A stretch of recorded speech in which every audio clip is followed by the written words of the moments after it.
ఒక చిన్న ఊరిలో రోహిత్ అనే బాలుడు ఉండేవాడు. అతనికి చిన్న అలవాటు, ఏది తప్పు జరిగితే వెంటనే ఇతరులను తప్పు పట్టేస్తాడు. ఒకరోజు స్కూల్కి వెళ్తూ రోడ్డుపై చెత్త కనిపించింది.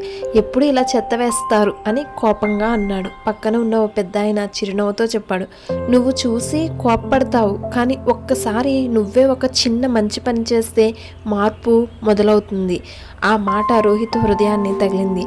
తర్వాత రోజు అతను కవర్స్ తీసుకొని వచ్చి చెత్తను అందులో వేసి క్లీన్గా పెట్టాడు. అది చూసి ఇంకో ఇద్దరు పిల్లలు కూడా అదే చేశారు. కాసేపట్లో ఆ వీధి మొత్తం శుభ్రంగా మారిపోయింది. పెద్ద ఆయన మళ్ళీ వచ్చి అన్నాడు, చూసావా, ఒకరి మంచి పని ఇంకొకరిని మార్చుతుంది. మనసు మారితే ప్రపంచం కూడా మారుతుంది. ఆ రోజు రోహిత్ తనలో మంచి అలవాటు పెంచుకున్నాడు. ఎక్కడ తప్పు కనిపించినా మొదట తన చేతులతో మంచి పని చేయడం మొదలుపెట్టాడు. ఈ స్టోరీ బట్టి మనకు అర్థమైంది ఏంటి? చిన్న మంచి పని పెద్ద మార్పు తీసుకువస్తుంది.